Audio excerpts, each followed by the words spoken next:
Today I will be talking about ProProfs.com. The reason we chose this website is because on ProProfs.com you can create quizzes. They have brain games, which you really don't go too much into. You can create flashcards, and you can also create polls, all with one website. That is why we chose it, and the purpose is really for quizzes, flashcards, and polls. What we'll be doing in class is actually creating a quiz together. So let's actually try that now. Before we teach this lesson when we come together in December, please make sure that you create an account with ProProfs.com. And once you have, this is what we'll be doing in class. Click on Login. You can type in your username or email. Click Log and Continue. And now I already created a quiz, so at the top, one of these tabs, and rather than My Quizzes, since this is already made, we'll click on Create a Quiz. Because it's for educational purposes, we'll most likely do a scored quiz rather than a personality quiz, so make sure scored quiz is checked. Click Continue. And then you can title your quiz. Let's see, I will do rhythmic notation. And my tag, which is rhythmic notation 2. My tags, which is something that identifies it, I'll just put music. And the description is rhythmic notation quiz in beginning band.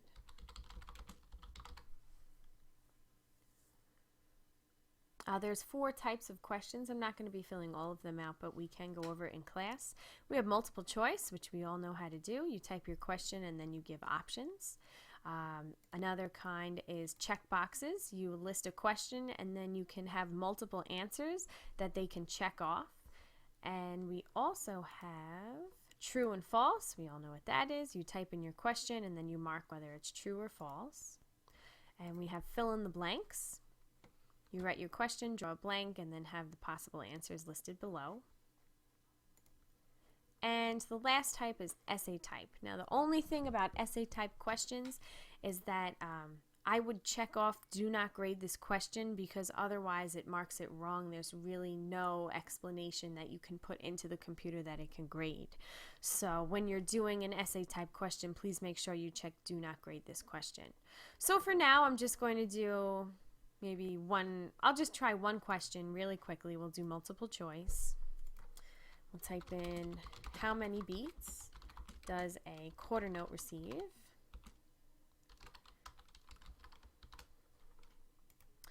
I will put 1 beat, 2 beats, 4 beats. Quarter notes receive 1 beat, so on my answer key I will mark 1 beat as the correct answer. That's really all I'm going to do for now, just because for the sake of time. You can check do not grade this question, but it's very easy to grade this question, so why not have that checked off? Under general settings, you can have it out of 100. It could be pass, fail. You can have it out of 70%. Because there's one question, it's pretty much pass, fail, but you can do letter grading, poor to excellent, or customize your own. You can have it password protected. You can make it private or public, and you can make the comments private or public. You can have, if you have more than one question, not like my quiz, you can actually shuffle the questions every time someone takes the quiz. You can have a time limit, you can change the language, and you can limit when this quiz is available. If you upgrade to the more expensive accounts, you can have email sent to you when someone takes it, and you can disable the back button. Under Start of Quiz, you can have them enter their name, their email, or their NID number. That's up to you. For quiz settings, you can have 1 question per page, which is really all that we can do with our free account. You can show the answer after each question. That's up to you. I like to have the answer after each question. It kind of lets them know what's going on.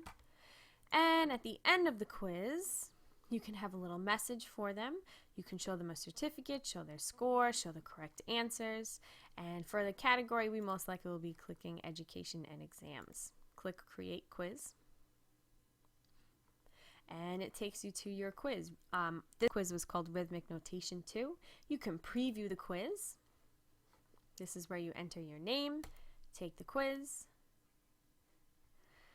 and let's say I get my one question correct. I click on one beat, submit your answer, and you finished. Now because that was correct, it's 100 out of 100. And that's how you make a quiz. So again, this website, ProProfs.com, you can make quizzes, you can create polls, you can create flashcards, and it's very simple and easy to use, and they take you step by step through how to make all of their products, which is very convenient. And hopefully this is useful to you in your classroom. Don't forget to please create a free account with ProProfs.com. That way when we come together in December, you'll be able to work on your own quiz in class. Also, maybe you could think about what you would like your quiz to be on. That way you're not sitting there thinking about questions, and you can instead make some flashcards, make a quiz, and we can go from there. I hope that was helpful, and have a good night.